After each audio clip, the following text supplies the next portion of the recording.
कब शुरू हुई, कब अंत होता है, पूरी तरह से नष्ट हो जाए ऐसे होता नहीं। परिवर्तन हो सकता है, लेकिन पूरी तरह से नष्ट हो तो फिर शुरुआत की बात आएगी। तो इसीलिए बताया, प्रकृति और आत्मा को दोनों को भी अनादि जानो, और विकारों और तीन गुणों को भी प्रकृति से उत्पन्न हुआ जानो। विकार अर्थात जो पांच विकार है, जो विपरीत कार्य कराने वाली ऐसे जो अवगुण होते हैं, तो वो विकार और तीन गुण, इन सब को प्रकृति से ही उत्पन्न हुआ जानो। इस श्लोक में क्लैरिफिकेशन सहित अर्थ है, अर्जुन की देह में महाकाल रूपा अपरा प्रकृति को और आत्मा रूपा परा प्रकृति को, दोनों बीज रूप परम आत्मा प्लस देह रूप बर्फीले लिंग को भी अनादि, अक्षय, ऑलराउंडर ही जानो, और विकारों और अनादि निर्मित सत रजादि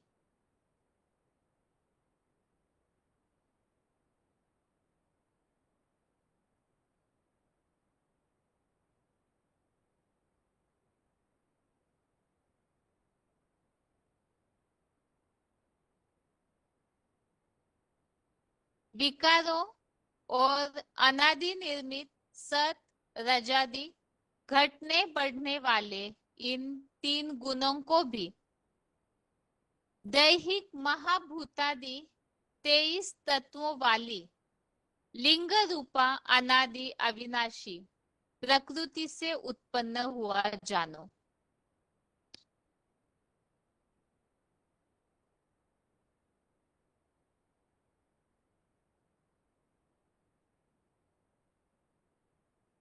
इस श्लोक में जो सिंपल अर्थ है, जो काले फॉन्ट में काले अक्षरों में लिखा हुआ, तो उसमें एक तो इस सृष्टि में जो साधारणतया प्रकृति और आत्माएं हैं, उनकी बात यहाँ स्पष्ट की हुई है कि प्रकृति और आत्मा दोनों को अनादि जानो, और ये जो विकार है वो तीन गुण है, ये प्रकृति से उत्पन्न हुए जानो।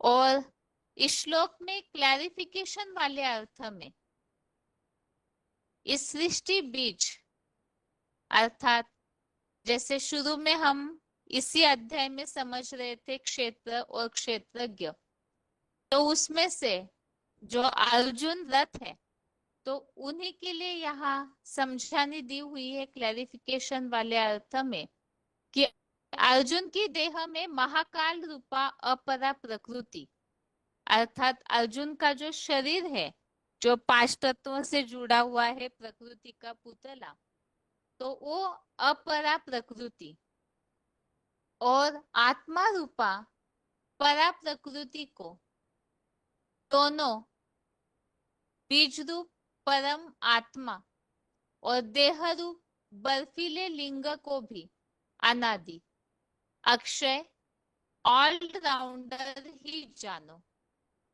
और विकारों और अनादि निर्मित सत रजादि घटने बढ़ने वाले इन तीन गुणों को भी दैहिक महाभूतादि 23 तत्वों वाली लिंग रूपा अनादि अविनाशी प्रकृति से उत्पन्न हुआ जानो।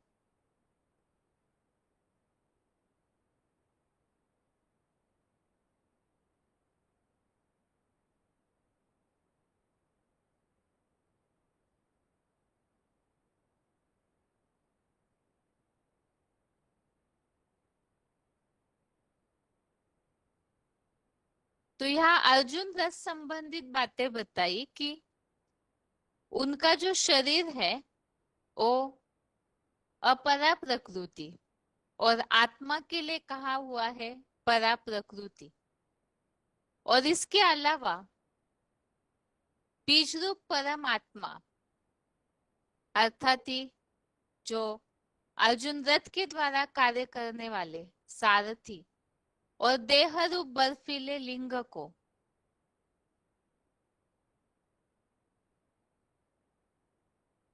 अर्जुन ही जब इस तरह से अपनी शिव समान निराकारी स्टेज बना लेते हैं, जो परम आत्मा की स्टेज में पहुंच जाते हैं, तो वो परम आत्मा जो बीज रूप स्टेज वाले और देह रूप बर्फीला लिंग अर्थात शरीर, तो ऐसे को अनादि, अक्षय और ऑलराउंडर ही जानो। और इसके अलावा जो विकार है और अनादि निर्मित जो प्रकृति से जुड़े हुए तीन गुण है, सत, सत, रज और तम, ये तीन जो समय प्रति समय घटने बढ़ने वाले गुण है, जैसे कि सत्युग की शुरुआत में सतोगुण की प्रधानता रहती है, रज और तमोगुण मर्ज रूप में रहते हैं, और द्वापर कलयुग में फिर द्वापर में जैसे रजोगुण ऊपर उठा हुआ होता है, सतोगुण जो है वो मर्ज होने लगता है, और कलयुग में फिर जैसे तमोगुण ऊपर उठता है।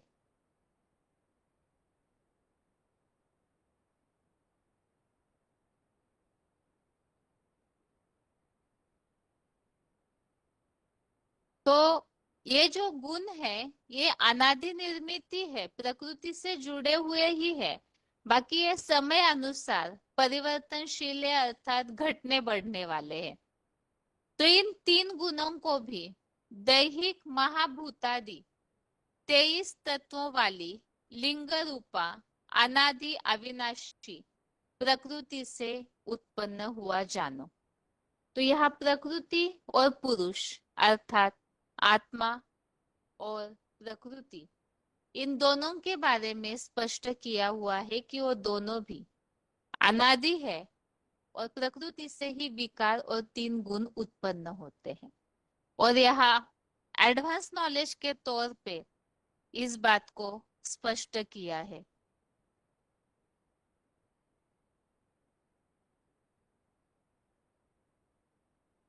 अभी इस श्लोक संबंधित आगे रेफरेंस श्लोक देखते हैं।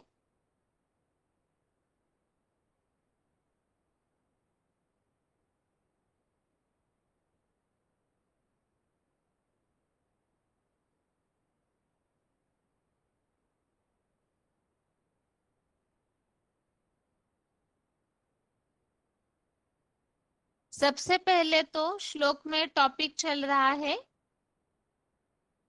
तीन गुण प्रकृति से ही पैदा होते हैं।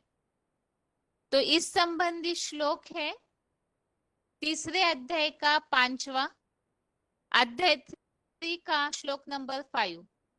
इसमें उल्लेख आया हुआ है प्रकृतिकृत सर्वकालीन सतरष्टम, ये प्रधान गुण, और प्रकृति के कारण ही जैसे कि इंद्रिया कर्म करती है, तो प्रकृति से जुड़े हुए ये तीन गुण हो गए। ऐसे ही तीसरे अध्याय का 27 अध्याय 3 का श्लोक नंबर 27, इस श्लोक में बताया है कि सब कार्य सब प्रकार से प्रकृति के गुणों द्वारा ही किए जा रहे हैं। तो ये जो प्रकृति के तीन गुण है, इसी के कारण इस संसार के कार्य होते हैं। जो इस श्लोक में भी इस बात का उल्लेख आया हुआ है, ये जो तीन गुण है वो प्रकृति से उत्पन्न हुआ जानो, और ये तीन गुणों के कारण ही फिर इंद्रिया या मनुष्य कर्म करते हैं। और 13वें अध्याय का 21 अध्याय 13 का श्लोक नंबर 21, इसमें भी उल्लेख आया है, जो आज के श्लोक के क्लैरिफिकेशन वाले अर्थ में भी इस बात को स्पष्ट किया है कि चेतन आत्मा देह रूप अपरा प्रकृति में स्थित प्रकृति से पैदा हुए क्रमशः सत्वादी तीन गुणों को भोगता है, और सृष्टि के इन्हीं सत्वादी गुणों में आसक्ति या लगाव, ये मनुष्य के जन्म का कारण बनता है। तो मनुष्य आत्मा जो है प्रकृति में स्थित, ये प्रकृति से पैदा हुए जो तीन गुण है इन्हें भोगता है, अर्थात ये तीन गुण प्रकृति से ही निर्माण होते हैं, सत रज और तम। और इसी आधार से प्रकृति से अटैच हो जाती है आत्मा, क्योंकि आत्मा बिना शरीर के, बिना इस प्रकृति के कार्य नहीं कर सकती। और जब प्रकृति का आधार लेती है फिर इन तीन गुणों से अटैच भी हो जाती है। और 14वें अध्याय का 5वां अध्याय 14 का श्लोक नंबर 5, इस श्लोक में भी उल्लेख आया है सत्व गुण, रजो और तमोगुण। काल क्रमानुसार ये त्रिगुणात्मक रहने वाले ये प्रकृति रूप इस मूर्तिमंत महादेव के शरीर से उत्पन्न हुए तीनों गुण। तो यहाँ पर भी जैसे कि आज के श्लोक के क्लैरिफिकेशन वाले अर्थ में इस बात का उल्लेख आया हुआ है कि अर्जुन का जो देह है वो अपरा प्रकृति है, और अर्जुन की जो देह रूपी अपरा प्रकृति है उसी संबंधित यहाँ इस 14वें अध्याय के 5वें श्लोक में बताया, ये प्रकृति रूप इस मूर्तिमंत महादेव के शरीर से उत्पन्न हुए तीन गुण। तो आज के श्लोक में इस बात को बताया हुआ है, तीन गुणों को भी, विकार और तीन गुणों को भी दैहिक महाभूतादि 23 तत्वों वाली लिंग रूपा अनादि अविनाशी प्रकृति से उत्पन्न हुआ जानो। तो यहाँ इस श्लोक में दो बातें हैं। एक तो साधारणतः इस सृष्टि में जो भी मनुष्य आत्माएं हैं और उनके शरीर, इन दोनों संबंधित भी बातें बताई, और ये जो जड़ प्रकृति है उस संबंधित भी बात बताई कि ये जो आत्माएं हैं और ये जो प्रकृति है ये दोनों भी अनादि है, और साथ में ये तीन गुण जो है वो भी प्रकृति से ही पैदा होते हैं। तो आत्मा अनादि है, इस संबंधित रेफरेंस श्लोक है दूसरे अध्याय का 20, अध्याय 2 का श्लोक नंबर 20। इसमें बताया है आत्मा, यह दूसरे अध्याय में भगवान अर्जुन को समझा रहे हैं, क्योंकि अर्जुन जहाँ अपने संबंधियों के मोह में शोक कर रहा था तो भगवान ने उन्हें आत्मज्ञान दिया। तो यहाँ पर इसी बात को समझाया है, आत्मा कभी न जन्मता है न मरता है, और होकर फिर से सृष्टि रंगमंच पर नहीं होगा ऐसे भी नहीं। अजन्मा, नित्य, सनातन, पुरातन यह अविनाशी आत्मा देह हनन होते भी नहीं मारा जाता। तो आत्मा जो है वो अनादि है और अविनाशी है, नित्य सनातन रहती है ऐसे बताया है। और दूसरे अध्याय का 21, अध्याय 2 का श्लोक नंबर 21 में भी बताया है, इस ज्योतिर्मय अनुरूप आत्मा को नित्य हित, अक्षय और अविनाशी जानता है। तो इसमें भी इस बात को स्पष्ट किया है कि वो जन्म रहित है अर्थात अनादि है।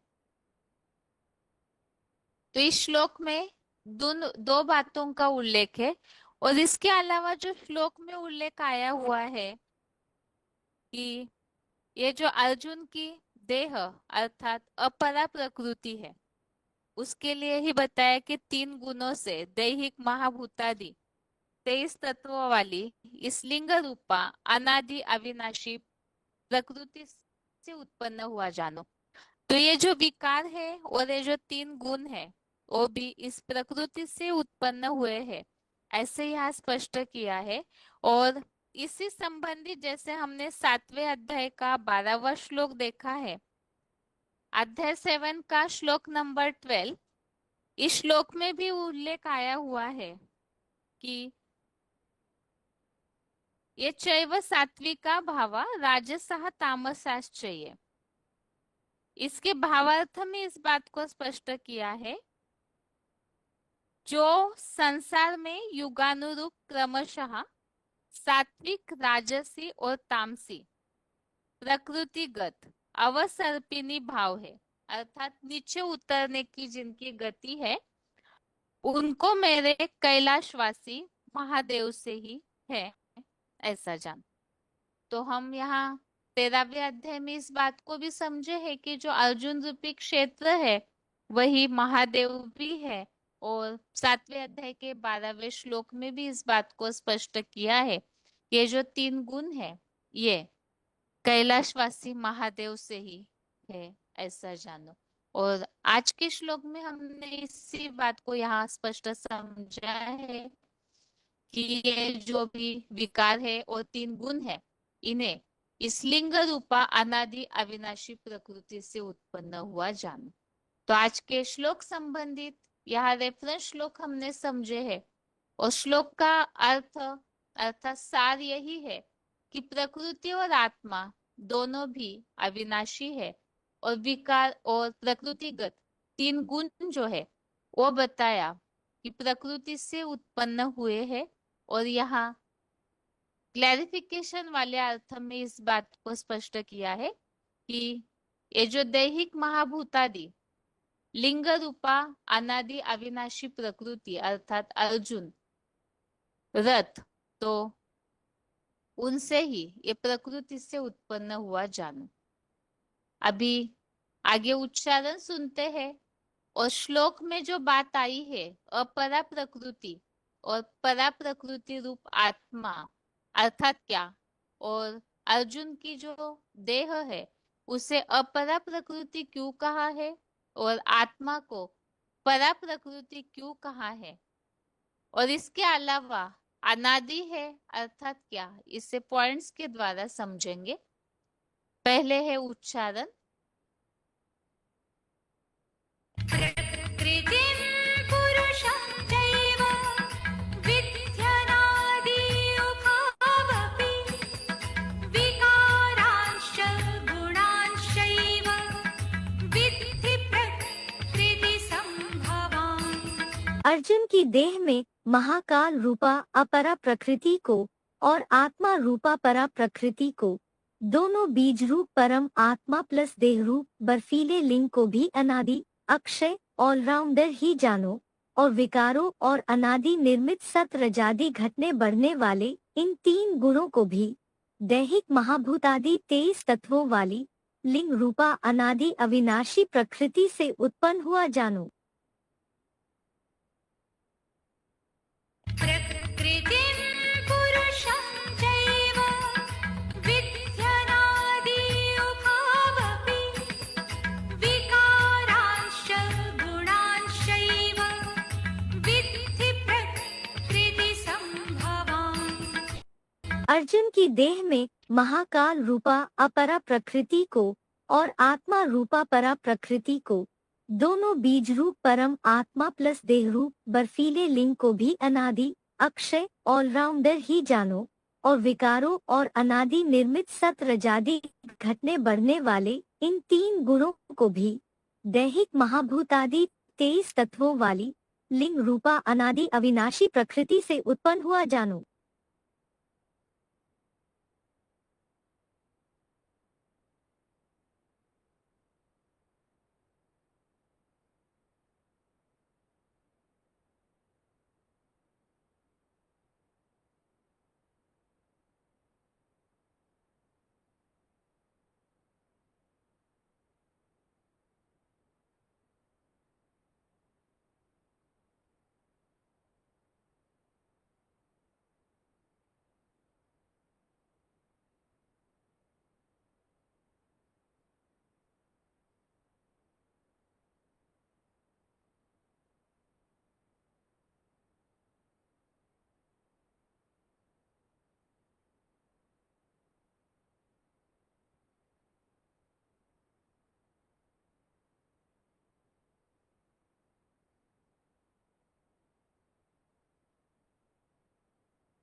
आगे श्लोक संबंधित पॉइंट समझते हैं।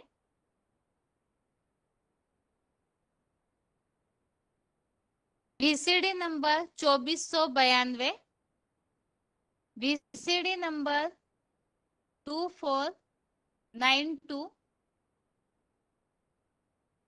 6 मिनट 6 मिनट्स के बाद से लिया हुआ पॉइंट है। अर्जुन की देह में महाकाल रूपा अपरा प्रकृति और आत्मा रूपा परा प्रकृति को अनादि जान। गीता में कहा गया अपरा प्रकृति, नीची टाइप की। तो दोनों प्रकार की जो प्रकृति है, परा प्रकृति आत्मभाव वाली और अपरा प्रकृति देह भाव वाली, ये दोनों ही शरीर रूपी रथ पर मौजूद हैं। जिसे कहा गया रथ को क्षेत्र, क्षेत्र है तो क्षेत्री भी होगा।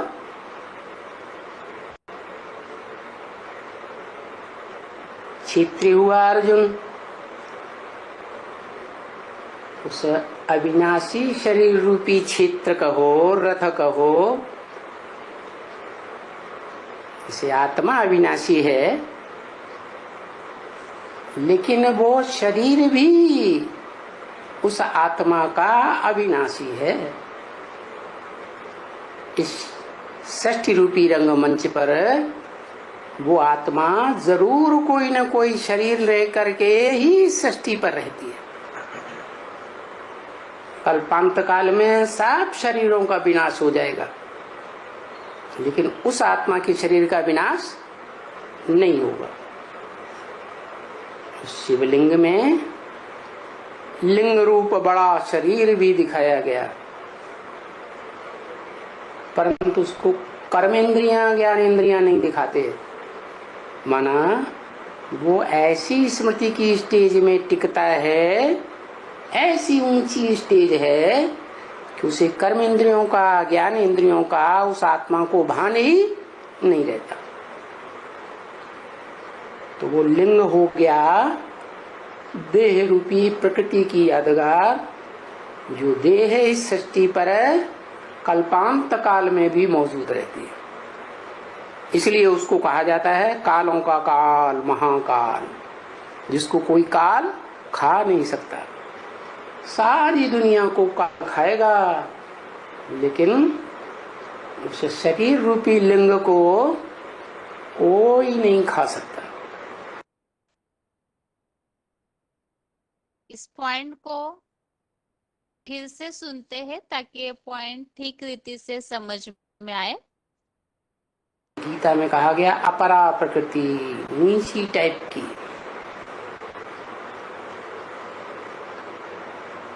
तो दोनों प्रकार की जो प्रकृति है, परा प्रकृति आत्मभाव वाली और अपरा प्रकृति देह भाव वाली, ये दोनों ही शरीर रूपी रथ पर मौजूद हैं। जिसे कहा गया रथ को क्षेत्र, क्षेत्र है तो क्षेत्री भी होगा।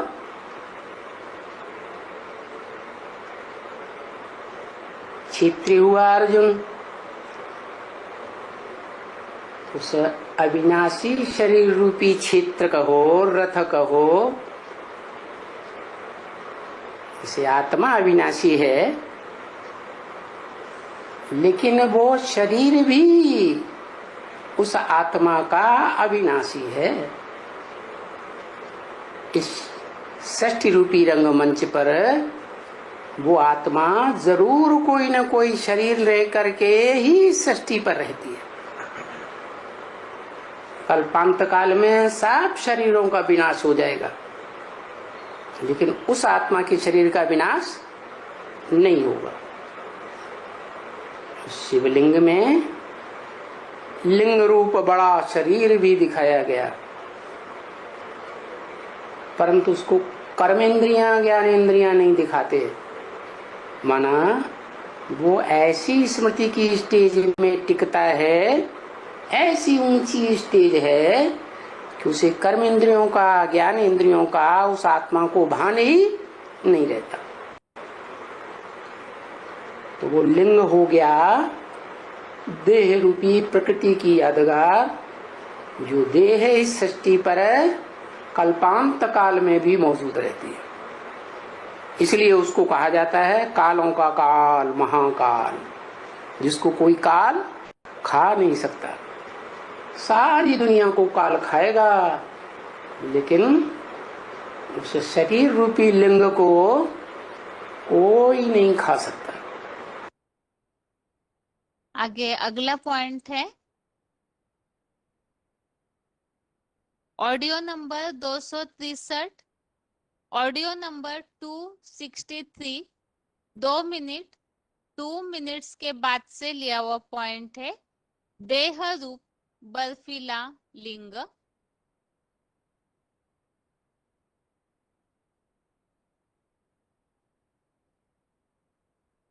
वो अमरनाथ है शिव बाबा।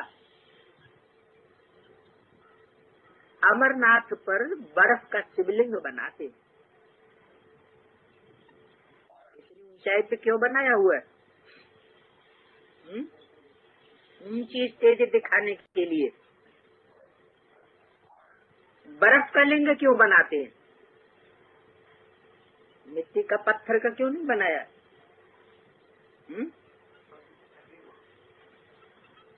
नहीं, ऊंचे से ऊंचा बाप है तो ऊंचे से ऊंचा कर्तव्य करके दिखाया होगा ना। जितना ऊंचा कर्तव्य कोई और नहीं कर सका।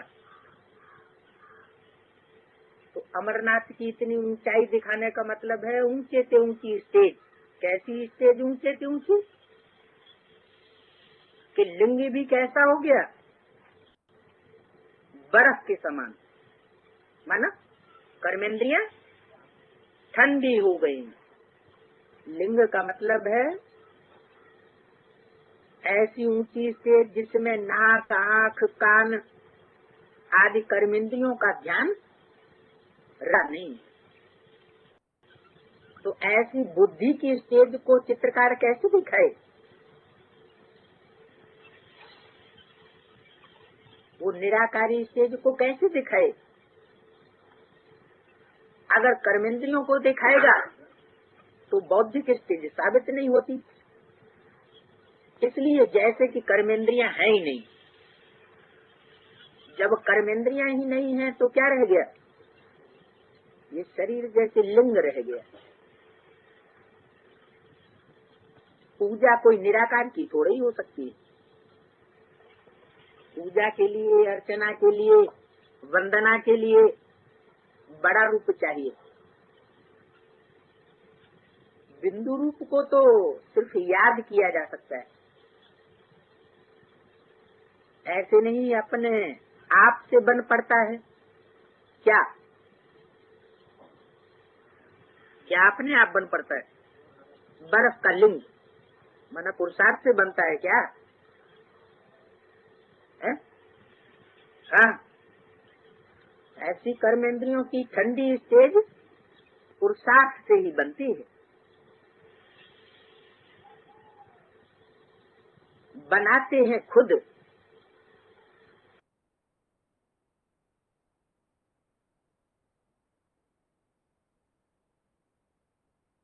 आगे अगला पॉइंट है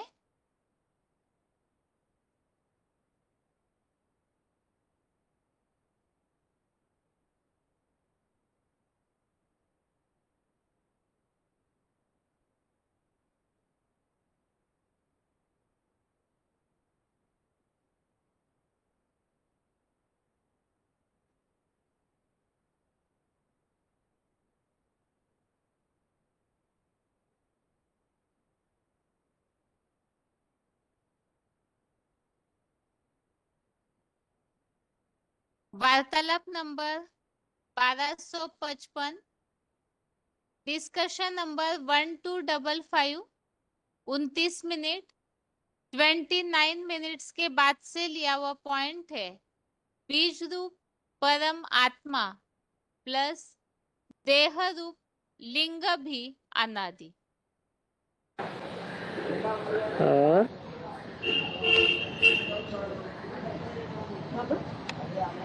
आखिरी काल किसको कहता है? शंकर आखिरी काल किसको कहता है? शंकर को नहीं ऐसे बताया। इसका जवाब आखिरी काल किसको खाया? शंकर को नहीं ऐसे बताया। अंत में जब सभी शंकर का तो ना अंत है ना आदि है, तो किसको खाया ऐसे प्रश्न पूछा। और आत्माओं के लिए जो भी है एक आत्मा को छोड़ करके बाकी जो आत्मा है उनका आदि और अंत है, लेकिन जो अनादि है उसके लिए नहीं कह सकते। शंकर का तो ना आदि है ना अंत है, तो उनके छोटे सभी को, और बाकी सबका आदि है सबका अंत है। दिखाते भी हैं कि ब्रह्मा और विष्णु शिवलिंग का आदि और अंत खोजने चले। ब्रह्मा बार बार शिवलिंग में ऊपर तक गए और नीचे तक आए,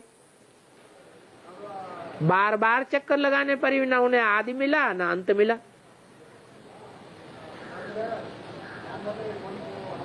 तो लिंग का अर्थ ही है परमात्मा शिव जिसमें प्रवेश करते हैं।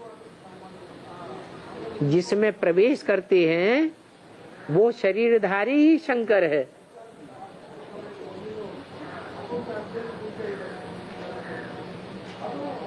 आदि पुरुष कहा जाता है। तुम आदि देव है, पुरुष है, पुराण है। तुमस्य जगतस्य परम निधानम, ऐसे शास्त्रों में गायन है। बीज अनादि होता है। सारी मनुष्य सृष्टि का बीज अनादि है, न इसका आदि है और न उसका अंत है।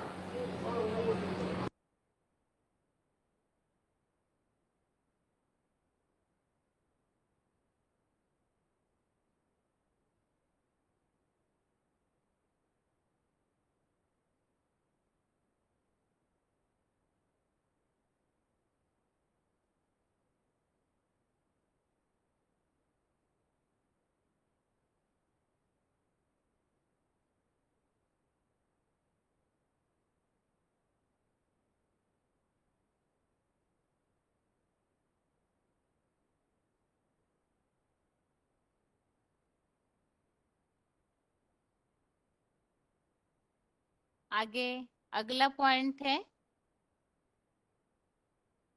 वार्तालाप number 1561, discussion number 1561, 16 minute 16 minutes के बाद से लिया हुआ पॉइंट है अक्षय ऑलराउंडर।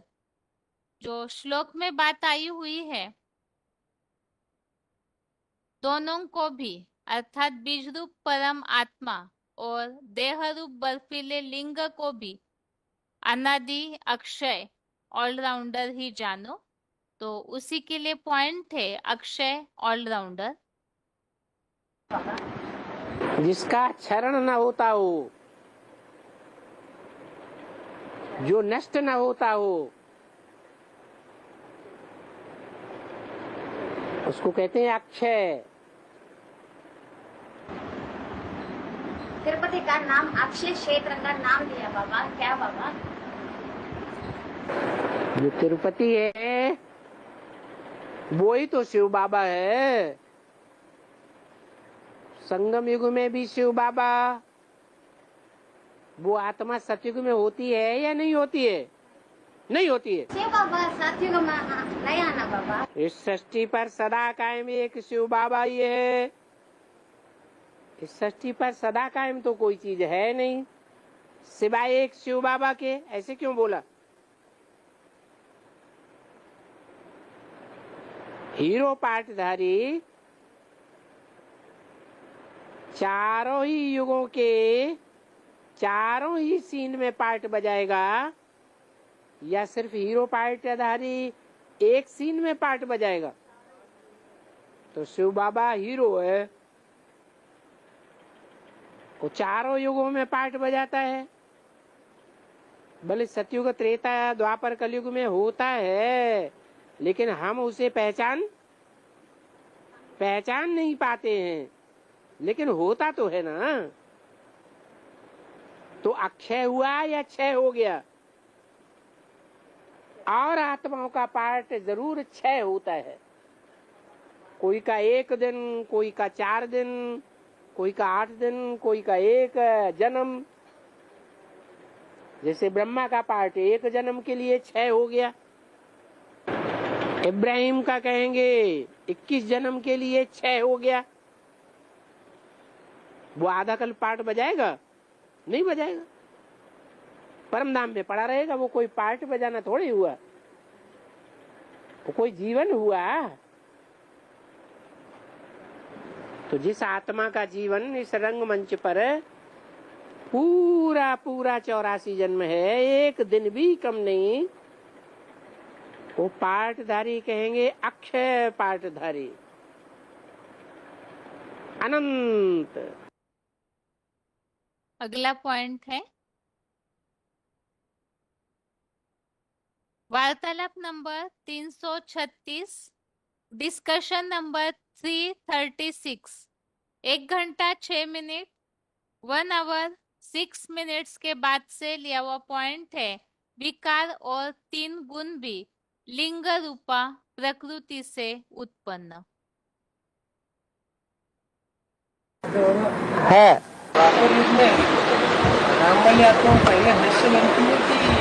पहला वैश्य, हाँ जी। इब्राहिम का आत्मा पहले प्रवेश करता है कि पहले राम वाली आत्मा बनती है? पहले वैश्य राम वाली आत्मा बनती है। इब्राहिम वाली आत्मा तो प्रवेश करके व्यभिचारी बनाती है।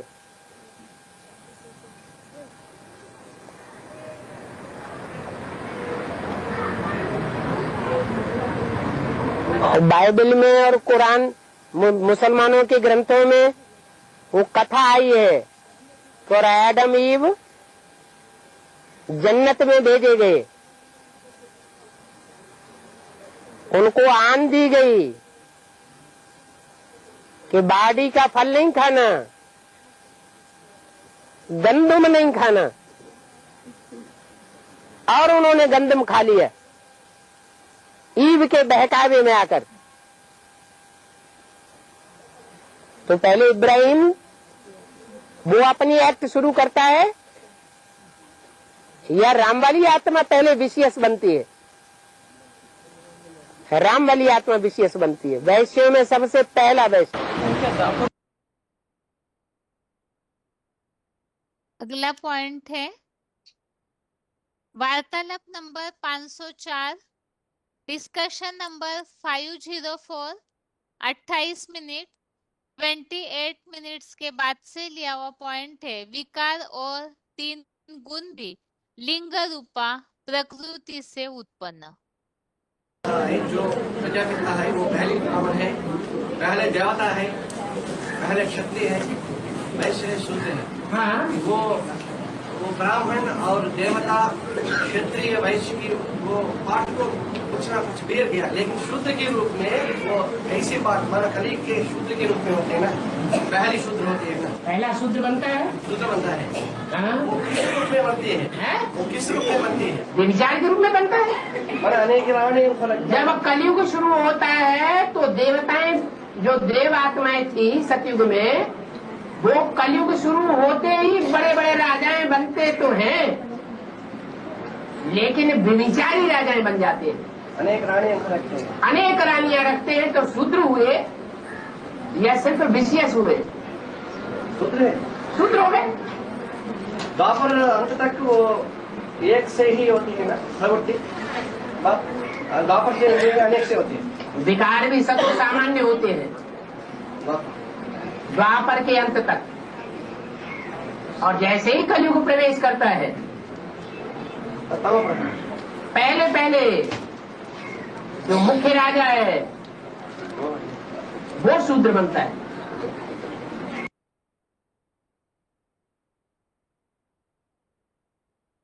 इस तरह से आज के क्लास में हमने 13वें अध्याय का 19वां श्लोक समझा है और जिसमें मुख्य बातों को यहाँ पॉइंट्स के आधार से समझा है। एक तो प्रकृति और आत्मा दोनों भी अनादि है। प्रकृति अर्थात 5 तत्व और 5 तत्वों का, और आत्मा इन दोनों के लिए बताया कि अनादि है, उनका विनाश नहीं होता और शुरुआत की बात ही नहीं, क्योंकि ये बने बनाए हैं। और इसके अलावा प्रकृति से ही विकार और 3 गुण उत्पन्न होते हैं।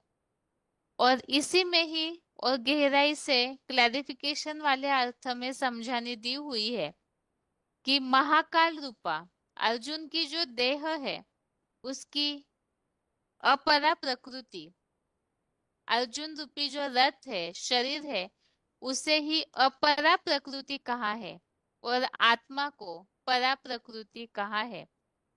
और इन्हें ही बीज रूप परमात्मा प्लस देह रूप बर्फीले लिंग को भी अनादि अक्षय ऑलराउंडर जानो ऐसे बताया है। और विकार और 3 गुण, अर्जुन जो है उसकी देह अर्थात अपरा प्रकृति, तो ये जो विकार है वो 3 गुण है, वो भी उस अविनाशी अनादि लिंग रूपा प्रकृति से उत्पन्न हुए ऐसे जानो, ये बात बताई हुई है। अर्थात अर्जुन देह रूपी अपरा प्रकृति से ही फिर इन विकारों की और 3 गुणों की भी शुरुआत होती है, जिस संबंधित हमने पॉइंट समझा है।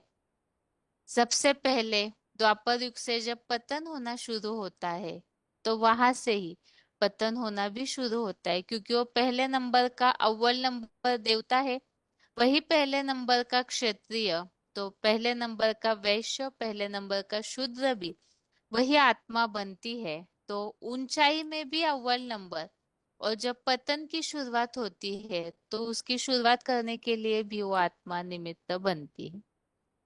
इस तरह से इस सृष्टिगत कार्य में जो प्रकृति और पुरुष इन दोनों के द्वारा ही ये कार्य चलता है, तो किस तरह से इनकी शुरुआत होती है यहाँ ये बात समझाई हुई है।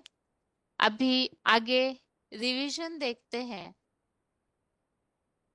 रिवीजन के लिए श्लोक नंबर है 10वें अध्याय का 37, अध्याय 10 का श्लोक नंबर 37। यहाँ पर अगली विभूतियों के बारे में समझाने दी हुई है, तो उन विभूतियों को समझते हैं। श्लोक है, ऋष्णि नाम वासुदेवोस्मि पांडवानां धनंजय मुनि नाम प्यहम व्यासः कवि नाम उष्णा कवि। श्लोक दोबारा, ऋष्णि नाम वासुदेवोस्मि पांडवानां धनंजय मुनि नाम प्यहम व्यासः कवि नाम उष्णा कवि।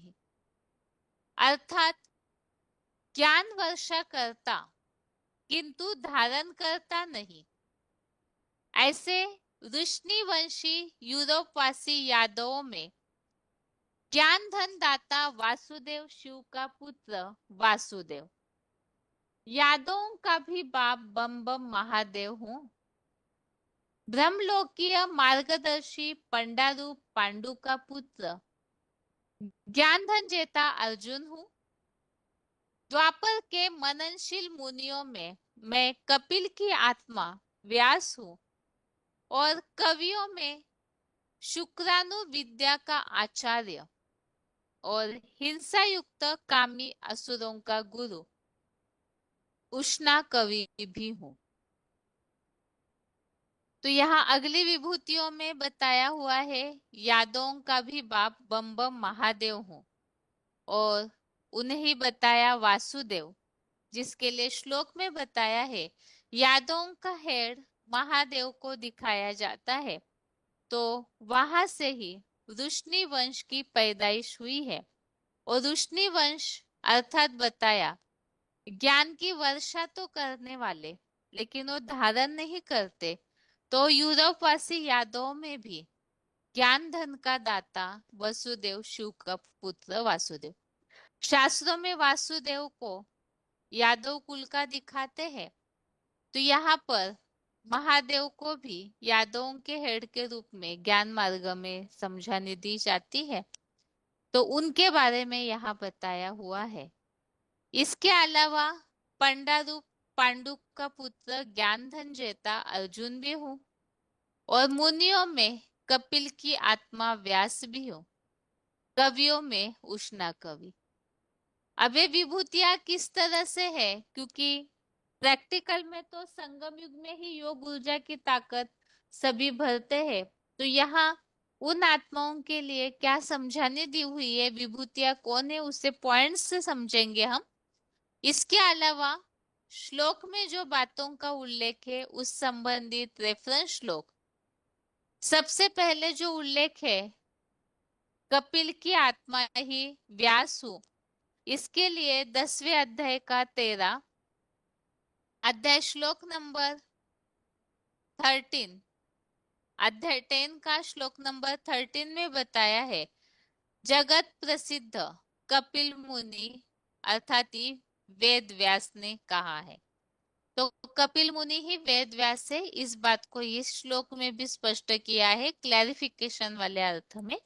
आगे वासुदेव, इस संबंधित 7वें अध्याय का 19 अध्याय 7 का श्लोक नंबर 19, इसमें भी उल्लेख आया है वसुदेव, सारा जड़ जंगम जगत उस ज्ञान धन दाता वसुदेव शिव बाप के पुत्र वासुदेव की रचना है।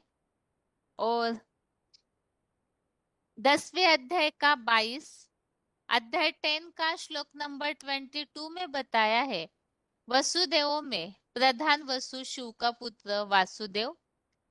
11वें अध्याय का 50 अध्याय 11 का श्लोक नंबर 50, इसमें बताया हुआ है वासुदेव अखुट ज्ञान धन दाता वसुदेव शिव का पुत्र वासुदेव। आगे है श्लोक में उल्लेख आया है धनंजय ज्ञान धन जेता अर्जुन, तो वो भी मैं ही हूँ, तो धनंजय अर्थात इसके लिए उल्लेख है पहले अध्याय के 15वें श्लोक में। अध्याय 1 श्लोक नंबर 15 में भी उल्लेख आया है ज्ञान धन जेता। दूसरे अध्याय का 48 अध्याय 2 का श्लोक नंबर 48, इसमें भी उल्लेख आया है ज्ञान धन जेता अर्जुन। वो कौन सा ज्ञान धन जीतने वाला, तो सच्ची गीता एडवांस नॉलेज। धनंजय के लिए ही और उल्लेख है दूसरे अध्याय का 49 अध्याय 2 का श्लोक नंबर 49, 7वें अध्याय का 7वां अध्याय 7 का श्लोक नंबर 7, 12वें अध्याय का 9वां अध्याय 12 का श्लोक नंबर 9 और 18वें अध्याय का 72 अध्याय 18 का श्लोक नंबर 72।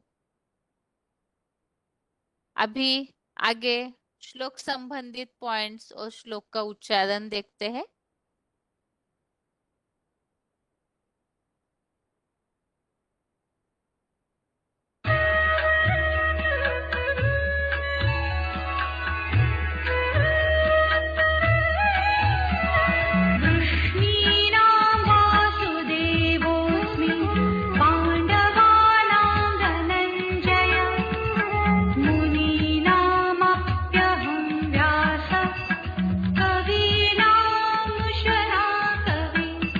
वृष्णि नाम वासुदेवा अस्मि, वृष्णिवंशी में वासुदेव हूँ। पांडवा नाम धनंजय, पंडा रूप पांडु का पुत्र ज्ञानधनजेता अर्जुन हूँ। मुनि नाम अहम व्यास, मुनियों में मैं व्यास हूँ। कवि नाम उष्णा कवि अपि, कवियों में उष्णा कवि भी। वृष्णि नाम वासुदेवा अस्मि, पांडवा नाम धनंजय, मुनि नाम अहम व्यास, कविनाम उष्णा कवि अपि। भावार्थ, जानवर शा करता किंतु धारण करता नहीं। ऐसे वृष्णिवंशी यूरोपवासी यादवों में ज्ञानधन दाता वसुदेव शिव का पुत्र वासुदेव अर्थात यादवों का भी बाप बम बम महादेव हूँ।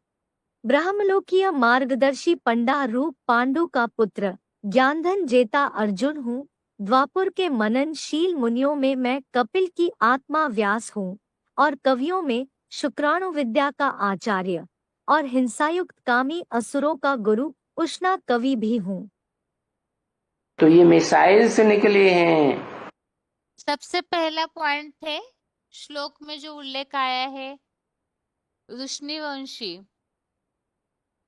वीसीडी नंबर 2508, वीसीडी नंबर 2508, ज्ञान वर्षा करता किंतु धारण करता नहीं, ऐसे वृष्णिवंशी यूरोपवासी यादव। असुरों का गुरु उष्णा कवि भी हूँ। तो ये मिसाइल से निकले हैं। ये मिसाइल रूपी मूसल यादवों के पेट में से निकलते हैं। यादवों को शास्त्रों में लिखा है वृष्णिवंशी, या ज्ञान बरसात करने वालों का वंश। क्या ज्ञान की बरसात बहुत करते हैं, बाकी समझते कुछ भी नहीं। उनका जो मुख्य स्थान है उसका नाम दे दिया है बहुत ज्ञान का लेन देन करता है। क्या ज्ञान का लेन देन बहुत, बाकी प्रैक्टिकल जीवन कुछ नहीं। वही विभिचारी के विभिचारी। तो उस शहर का नाम क्या है? क्या नाम है? नाम है लेन देन। बहुत ही लेन देन करते हैं, धारणा कुछ भी नहीं। उनको कहा जाता है वृष्णिवंशी यादव। वसु का अर्थ है। अगला पॉइंट है ज्ञान धन दाता Vasudev Shiv, BCD number 2349, BCD number 2349।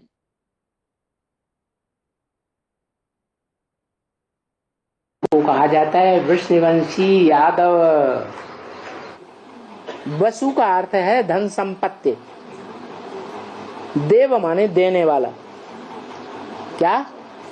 Vasudev माने धन संपत्ति देने वाला। और ऊंचे से ऊंची धन संपत्ति क्या है? नहीं ज्ञान सदृशम पवित्रम यही विद्यते, गीता में लिखा है।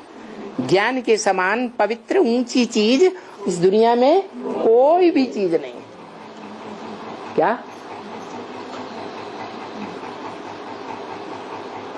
तो ऊंचे तक ऊंचा भंडार जिसके पास है वो ही असली वसुदेव है। कौन? शिव या धर्मपिता है? शिव। ये मनुष्य सृष्टि का आदि धर्म पिता। वो भी ऊंचे से ऊंचा भंडार नहीं है सत्य का, ज्ञान का। ज्ञान माने जानकारी, क्योंकि वो भी जन्म मरण के चक्र में आता है, तो पिछले जन्म की बातें भूल जाती। एक ही आत्मा है जो जन्म मरण के चक्र में नहीं आती, इसलिए त्रिकालदर्शी है, इसलिए सत्य को जानती है। तो वसुदेव का आगे है वसुदेव का पुत्र वासुदेव अर्थात Mahadev, BCD number 1797, BCD number 1797। पुत्र कौन हुआ? वासुदेव। वो वासुदेव किसके लिए कहा? उन्होंने तो कृष्ण के लिए लगा दिया, लेकिन वासुदेव है कौन? है जो धन संपत्ति, ज्ञान की धन संपत्ति देने वाले का पहला पुत्र है। कहते हैं देव देव महादेव। देव ब्रह्मा, देव विष्णु, देव देव कहते हैं कि महादेव, तीसरा महादेव, माने देव देव हो गए दो। कौन कौन? ब्रह्मा और विष्णु, और महादेव शंकर। तो बाबा मुरली में पूछते हैं बड़ा कौन हुआ? है महादेव बड़ा हुआ। सूक्ष्म वतन में भी ऊंची स्टेज में किसको दिखाते हैं? शंकर को दिखाते हैं। तो वासुदेव वास्तव में किसका नाम हुआ? है शंकर का ही नाम हुआ। यादवों के पेट से मूसल निकले। अगला पॉइंट है यादवों का भी बाप बम बम महादेव, VCD नंबर 667।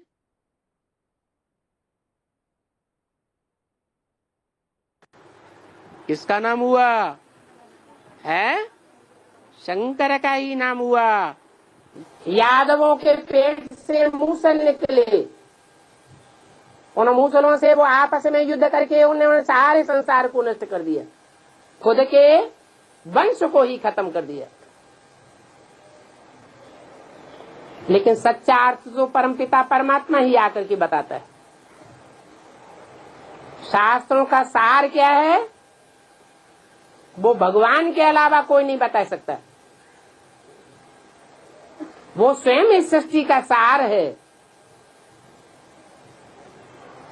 वो आकर के बताता है कि शास्त्रों में स्थूल रूप में जो बातें लिखी हुई हैं वो प्रतीकात्मक बातें हैं। उनका लाक्षणिक अर्थ है।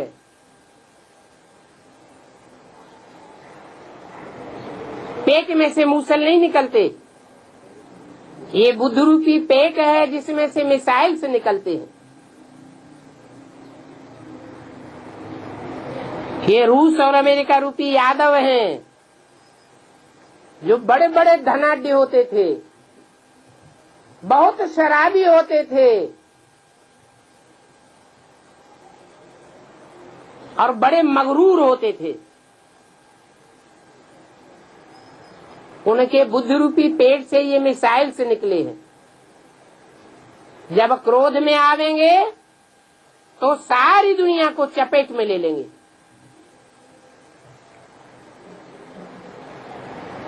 परंतु नुधा हुआ है ये विनाश का कार्य शंकर के माथे चढ़ा हुआ है। शंकर द्वारा विनाश। शंकर के नाम के पहले हर हर बम बम जोड़ा जाता है।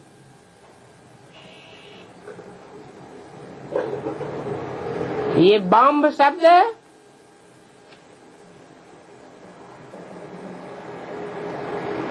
शंकर जिन्हें यादवों का हेड कहा जाए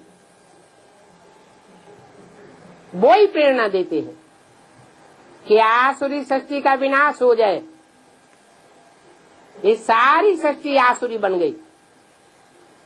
आसुरी धर्म सारी दुनिया में फैल गए और आदि सनातन देवी देवता धर्म की स्थापना लोप हो गई। वो लोप हुए धर्म को स्थापन करने के लिए ये आसुरी सृष्टि का विनाश जरूरी है, क्योंकि देव आत्माएं बहुत थोड़ी होती हैं और असुरों की संख्या बहुत ज्यादा होती है। शिव बाबा है पांडवों का हेड। आगे है अगला पॉइंट यादवों का भी बाप बम बम महादेव, वार्तालाप number 1204, discussion number 1204।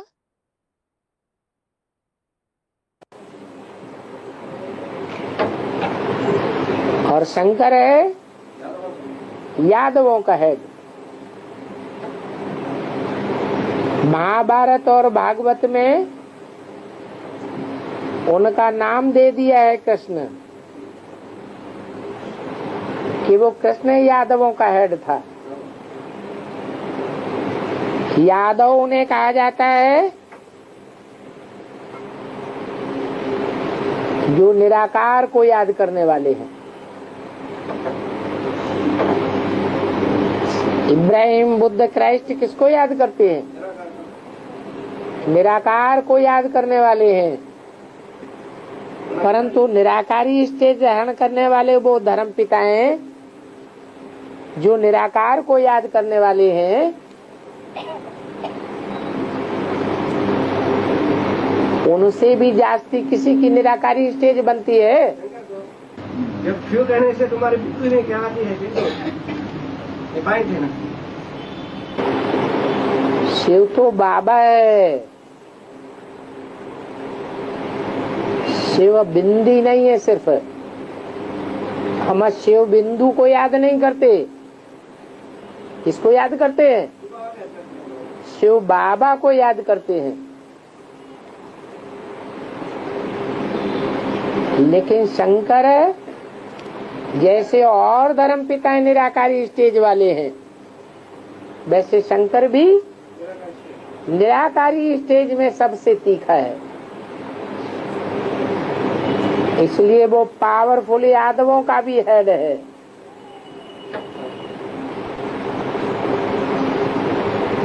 Kaurava, Pandav, Yadav आज की दुनिया में भी तीनों हैं। परंतु आज की दुनिया में भी जो तीनों संप्रदाय हैं उनमें सबसे जास्ती पावरफुल कौन है? रशिया और अमेरिका रूपी यादव। और उन यादवों का भी हेड कितना पावरफुल हो गया।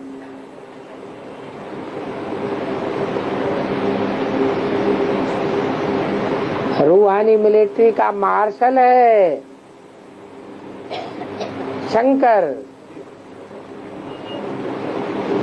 तो दुनिया की जो भी मनुष्य आत्माएं हैं, उन मनुष्य आत्माओं के बीच में सबसे जास्ती पावरफुल पार्ट है। इसलिए शंकर को यादव कहा है।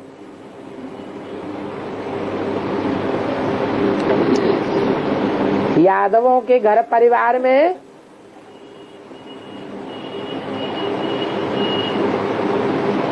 दूध घी की पैदाइश बहुत होती है।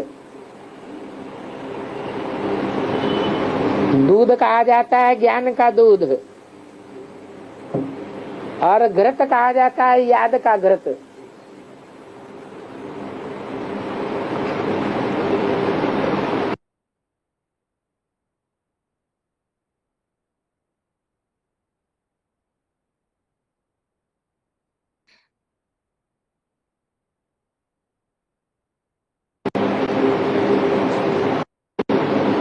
घृत कहा जाता है। अंतर ये है कि और धर्म पिताओं को अपने फॉलोअर्स का लगाव रहता है, अटैचमेंट रहता है। और शंकर को अपने यादव कुल का कोई भी अटैचमेंट नहीं रहता है। इसलिए जब ताबड़तोड़ विनाश कराते हैं तो ये नहीं देखते ये हमारा कुल ही खलास हो जाएगा।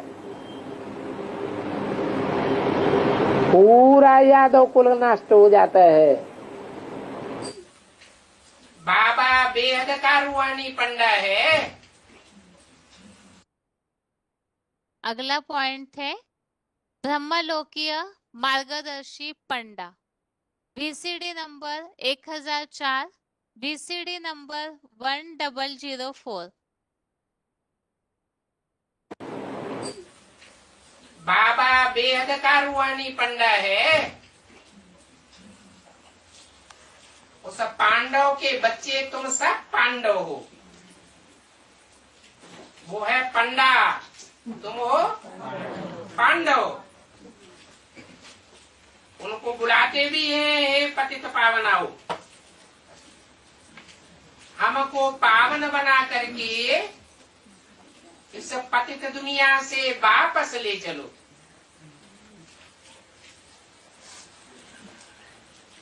वो सभी है जिस्मानी पंडित, तीर्थ यात्राएं कराने ले जाते हैं, फिर वापस इसी पतित दुनिया में आ जाते हैं। और बाप है रूहानी पंडा, जो हमको ऐसी यात्रा कराता है परम धाम की कि वापस इस दुख की दुनिया में हम नहीं आवेंगे। तो देखो, जिस्मानी पंडों में और रूहानी पंडे में रात दिन का अंतर है। गीता में क्या लिखा? अगला पॉइंट है VCD नंबर 2412, ज्ञान धन जेता अर्जुन। है बुद्धिमान नर अर्जुन है, वो तो ठीक है। बुद्धिमानों के बीच अगर कोई बुद्धिमान नर है तो वो तो अर्जुन है। अर्जुन माने अर्जन करने वाला, सद्भाग्य का अर्जन करने वाला और सत ज्ञान का अर्जन करने वाला, सच्चा ज्ञान कमाने वाला, सच्चा धन कमाने वाला, धनंजय, धन को जीतने वाला। कौन सा धन? दुनियावी धन नहीं, ज्ञान धन। मनुष्य सृष्टि में अगला पॉइंट है VCD नंबर 2344, VCD नंबर 2344, द्वापर के मननशील मुनियों में व्यास।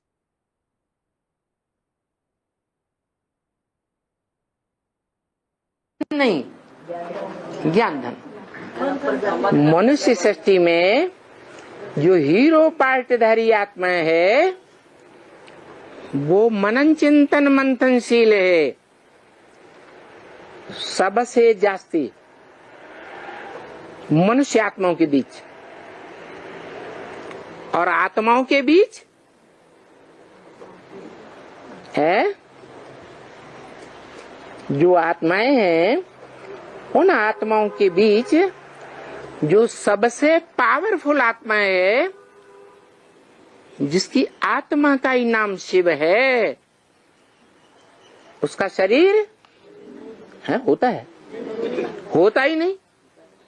शरीर नहीं होता है तो शरीर की 9 इंद्रियां भी नहीं होती। तो शरीर की 9 इंद्रियों में से जो बड़े से बड़ी पावरफुल इंद्रिय है कौन सी? मन, वो भी नहीं होता। तो उसे सोचने की दरकार है? नहीं है, वो तो असोचता है। और फिर सबसे बड़ा सोचता कौन है? मनुष्य सृष्टि का बाप सबसे बड़ा सोचता, मनन चिंतन करता,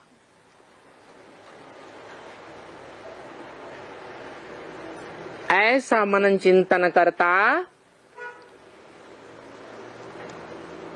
जो देव योनि में देवताओं की सृष्टि जो सतयुग त्रेता है उसमें तो लगातार आत्मिक स्थिति में रहता ही है।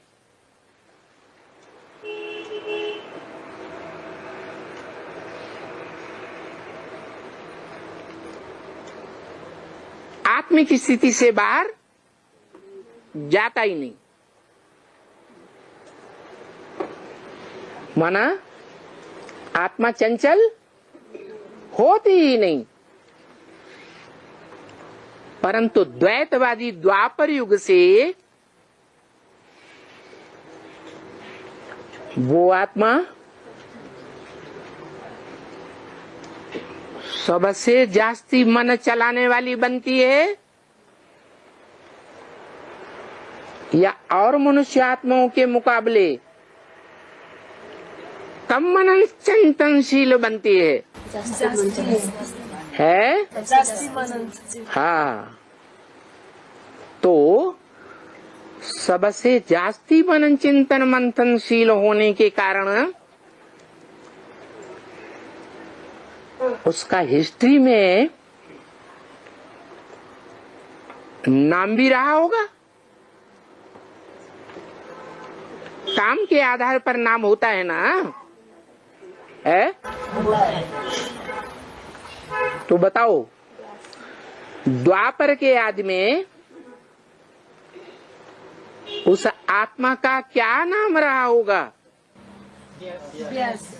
हाँ, वि माने विशेष, आस माने बैठ गया। किस विशेष काम के लिए बैठ गया?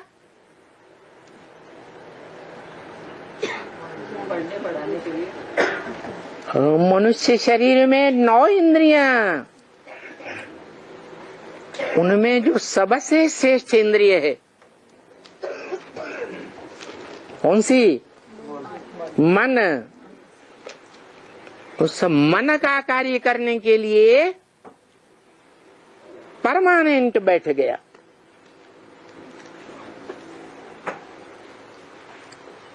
तो उसका नाम पड़ा व्यास।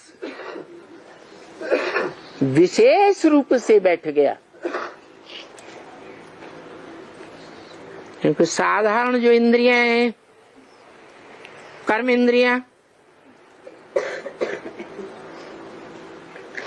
और थोड़ी श्रेष्ठ ज्ञान इंद्रियां,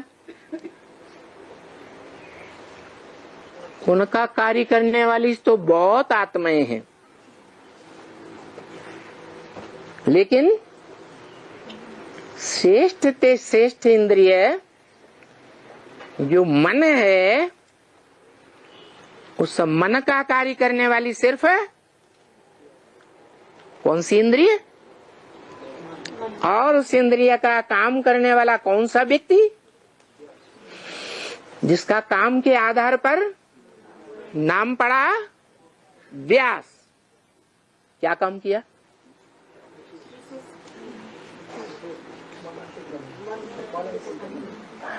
क्या मनन चिंतन मंथन किया?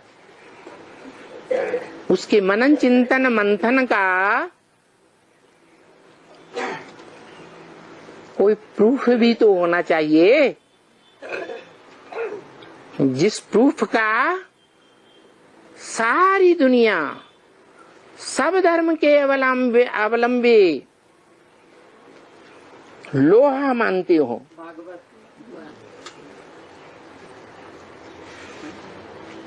भागवत तो बाद में बनाया हुआ पुराण है। पुराणों से भी पहले उपनिषद बने। पुराणों में भी वेदों की व्याख्या है, बड़ी लंबी चौड़ी व्याख्या है, जिनमें मुख्य है महाभारत पुराण, भागवत पुराण और रामायण पुराण। लेकिन पुराणों से भी पहले वेदों की व्याख्या हुई है या नहीं हुई है? है? हुई है। उन व्याख्याओं का नाम है उपनिषद। और उपनिषदों में भी व्याख्या है।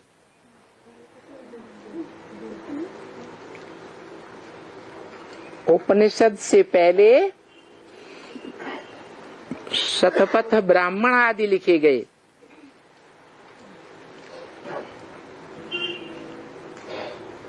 ब्राह्मणों ने ही लिखे। और उससे भी पहले आरण्यक लिखे गए। अरण्य जंगल को कहा जाता है।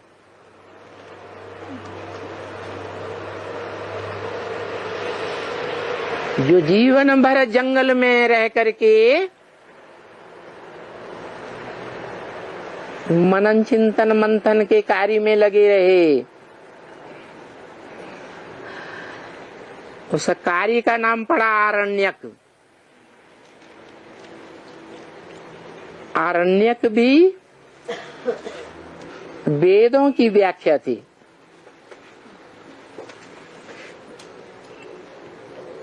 और वेद लिखने के काम में नाम तो प्रसिद्ध ही है। किसका है? हाँ, वेद व्यास कहा जाता है। वो कपिल नगर। अगला पॉइंट है कपिल की आत्मा ही व्यास है। VCD number 2408, VCD number 2408। Kapil मुनि के नाम पर बसाई गई नगरी है, जो सांख्य शास्त्र के प्रणेता थे, जिन्होंने ज्ञान की, योग की हर बात को गहराई तक विस्तार से समझाया था।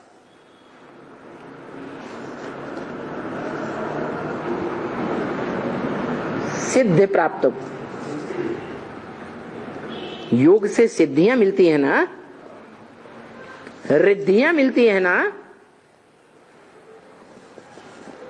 तो रिद्धि और सिद्धि प्राप्त करने वालों में कपिल मुनि का नाम प्रसिद्ध है। व्यास का भी नाम प्रसिद्ध है। महाभारत में भी चाहे कौरव हो चाहे पांडव हो, और चाहे यादवों का हेड है, हाँ, हेड हो, सबके बीच में उसकी मान्यता थी। किसकी है? व्यास की।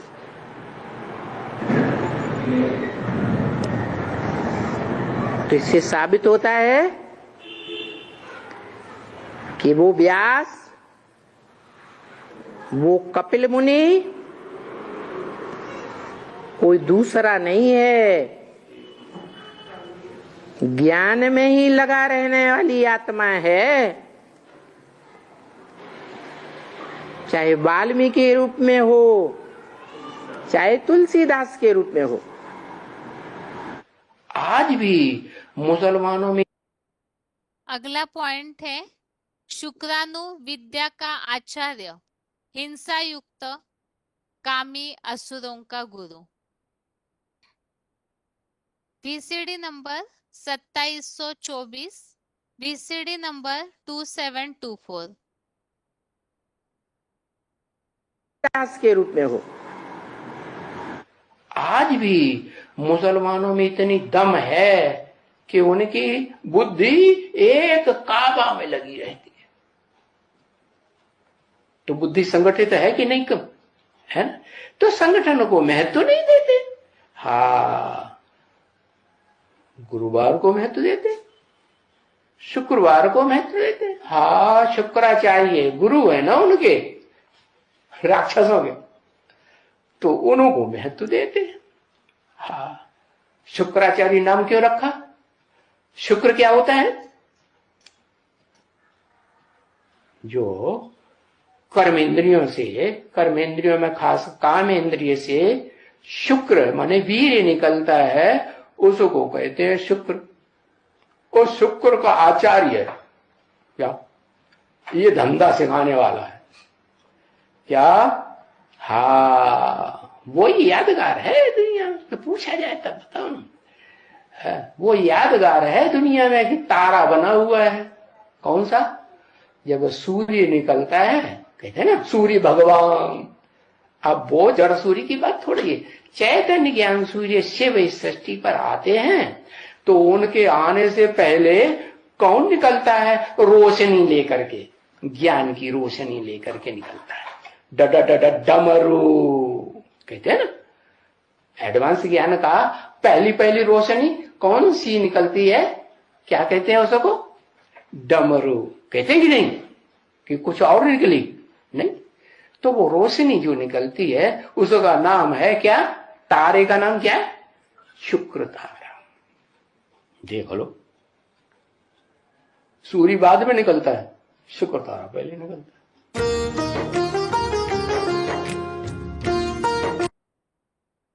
इस तरह से 10वें अध्याय के 37 नंबर श्लोक में जो विभूतियां बताई हुई है उसे हमने समझा है।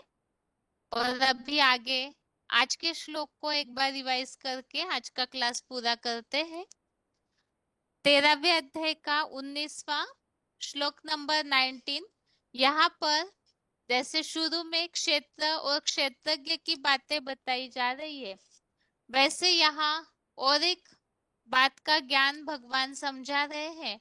ज्ञान सहित प्रकृति पुरुष का विषय। इसमें पहला ये आज का श्लोक है, 19वां श्लोक है। प्रकृतिम पुरुषम चैव विध्यनादि उभावपि विकारांश्च गुणांश्चैव विद्धि प्रकृति संभवान। श्लोक दोबारा। प्रकृतिम पुरुषम चैव विध्यनादि उभावपि विकारांश्च गुणांश्चैव विद्धि प्रकृति संभवान।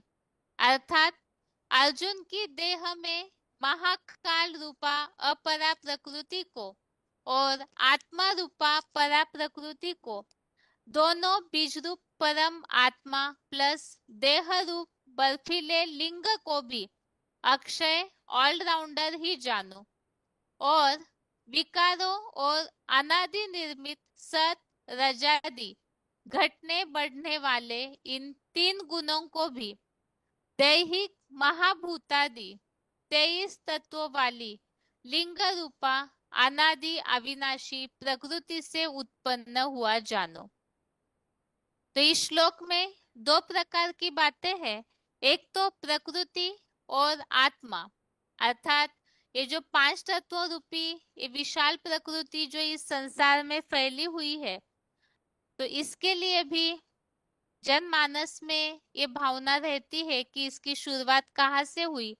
तो भगवत गीता में इस बात को स्पष्ट किया है कि प्रकृति और आत्मा दोनों को भी अनादि जानो और प्रकृति से ही ये विकार और 3 गुण निर्माण होते हैं, उत्पन्न होते हैं।